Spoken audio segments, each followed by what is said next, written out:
Thank you so much for staying with us. Let's get first into our conversation as we keep things going. Now, after a years-long battle to improve diversity in the global fashion industry, there was some progress with the recent Milan Fashion Week. A group of 5 Black designers made their debut by opening the women's fall-winter fashion shows. Now, Nigerian-born fashion designer Joy Meribe was one of those that showed her designs at the digital fashion show We Are Made in Italy at the Milan Fashion Week 2020-2021. Now, the Digital Fashion Week focused on 5 designers of color as part of the Black Lives Matter movement in Italian fashion initiative founded by Michelle Ngomo, now the president of the Afro Fashion Week Milan. Stella Jean and Edward Buchanan, founder of the brand Sansovirino. Yes, this is a win, but also this victory, if you want to put it that way. Nigerian-born based fashion designer Joy Meribe now joins Breakfast Central this morning.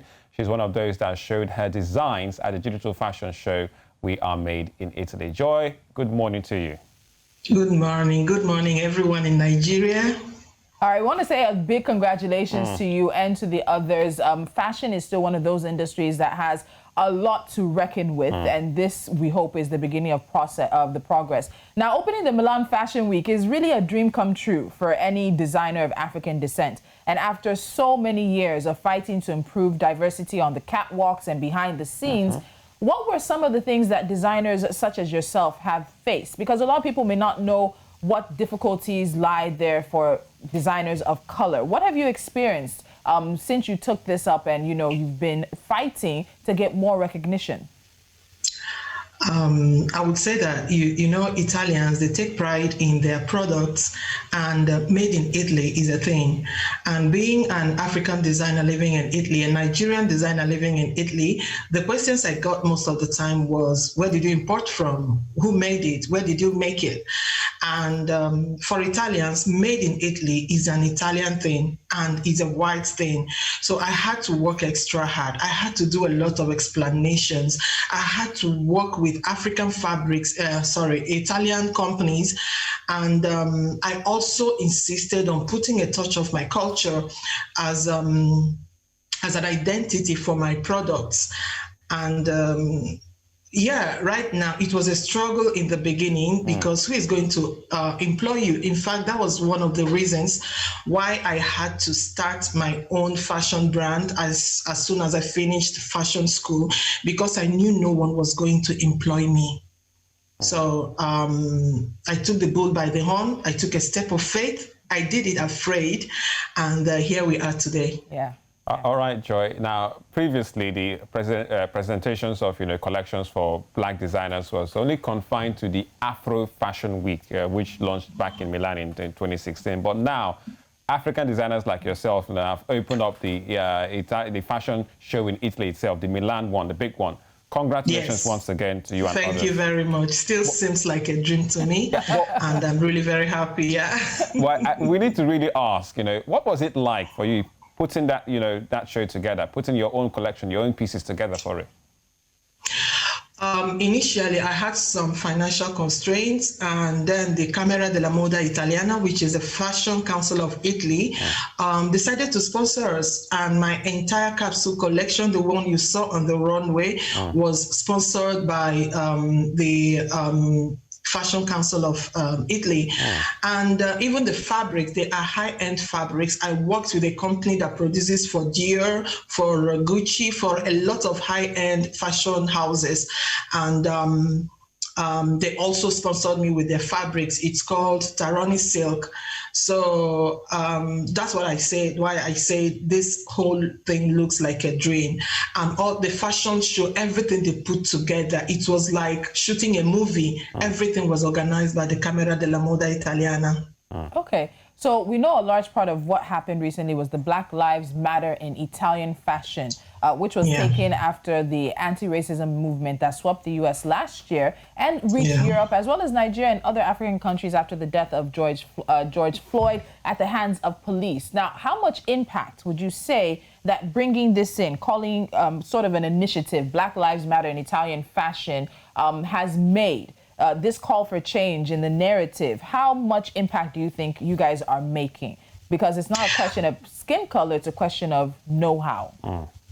I would say that what happened to George Floyd was the last straw that broke the camel's back. And Stella Jean, who is a famous Italian Haitian designer, took it upon herself. She stood up for us, and I would never stop thanking her because she risked her own career, her own business to stand up for us. And she got a lot of doors shot in her face with Edward Buchanan, the Black American designer and owner of Sansovino 6 in Milan. So I think, and there are also some other groups in Italy here, Black Lives Matter in Italy, who also put so much pressure with demonstrations, with activism, and this brought us to where we are today, and that gave birth to Black Lives Matter in Italian fashion. And then that gave birth also to the selection of these 5 designers of color in Italy to kind of give us a seat at the table. And right now, I am very, very grateful because Stella Jean, who was already the member of the Camera della Moda Italiana, she did not sit comfortably in her seat at the table and did not think about us. She fought for us to also join her on that table. That's important. All right, Joy. Now, we know that the rate of discrimination, and yes, put the word there, racism in Italy is still quite high. But according to Carlo Capasai, who is the head of Fashion Chamber, the death of George Floyd was an important moment of awareness for the whole world. Do you think this will lead to permanent or substantial change, especially when it comes to Italian society, now that 5 of you have showcased in Italian Fashion Milan Week, which is iconic in itself? Yeah. I really hope so, because the Camera della Moda, the Italian Fashion Council, invested so much in us, and I hope they continue to do that. And they're also opening their doors to other people. And it has been 5 years since the Afro Fashion Week Milan has been in existence, and the president, Michelle Ngomo, she has fought so hard. I knew her all these years, and she fought so hard without any finance from anybody, without any recognition from anybody, with people not taking her seriously. We battled and organized our own events as an association. And right now, the doors are open. I would say the doors are open. And as you can see, this event really resonated with a lot of people all over the world. You can see Vogue, Italy, USA, Vogue, British Vogue, Harper's Bazaar, both the UK one and the Italian one, writing about Cosmopolitan. Yesterday, I saw a link of a Korean website, news site that wrote about it. So I think the Camera Moda Italiana would see it as an encouragement. They will know that that step they took to help us, to bring us to limelight, that it is appreciated all over the world. Okay, so Joy, before we let you go, you mentioned a bit about your own fashion house. In 2017, you launched your fashion line, Modaf Designs, that is dedicated to alternative, versatile, and original fashion. And you described it as Afropolitan global fashion with African roots. Where do you think Africa's place is in the fashion world? We've been seeing Ankara silk, Ankara prints, certain things that are native to us, different types of African materials, making it on the runway across the world. Milan, Paris, New York, there are touches. We're seeing them being sold in high-end stores like Zara. What is Africa's place in fashion now, especially as you said, doors are opening? First of all, I would like to say that my brand name is no more Modaf Designs. Since this year, it has become Joy Meribe. Okay. And this is to bring my identity. I was encouraged by Stella and Edward and Michelle to use my name. And that makes a lot of, it makes a statement, right? And so what I would say is that Africans, sometimes I see something that our mothers used to wear back in the days. One of those, I think 2 years ago, I saw it in Selfridges, and it was $1,500. And I'm not going to mention the name of the designer. I see this as appropriation. These are things we have been doing all these years. Africans have the best fashion designers. Technically, they might not be there yet, but Africans, we have learned. I look up to a lot of African designers because they have made the most out of nothing. Out of nothing. Yeah. When I went to fashion school, that was when I realized how difficult it was to make a custom-made cloth. And these people are doing it with little or no fitting afterwards, and they come out perfect. I grew up in Nigeria. I made my clothes through Nigerian fashion designers, and I saw the work they did.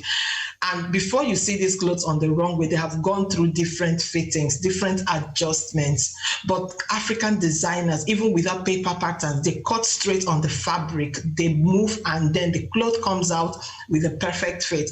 So I look up to that. And seeing the wax fabric on the runway, the first time it really made an impact to me was when I saw Stella Jean, who brought the wax fabric into the fashion, Milan Fashion Week. And since then, I've looked up to her. And to see her mentor me in this project, for me, that is a lot.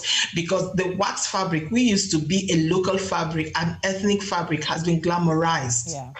One thing I know is that when other people do it, it's glamorous. But when Africans put it out there, people price it down because maybe the fashion designer is not known. I think people, if you love the wax fabric, if you like that Afro touch in fashion, patronize African designers because they have put in so much blood, they have put in so much time into it. And then people just, one day somebody takes it up and it looks as if they invented it. No, these things have been around over the years.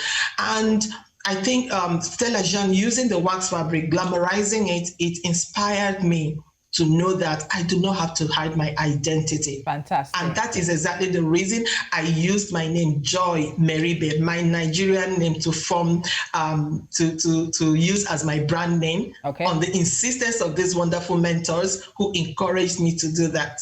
All right. Well, I love that.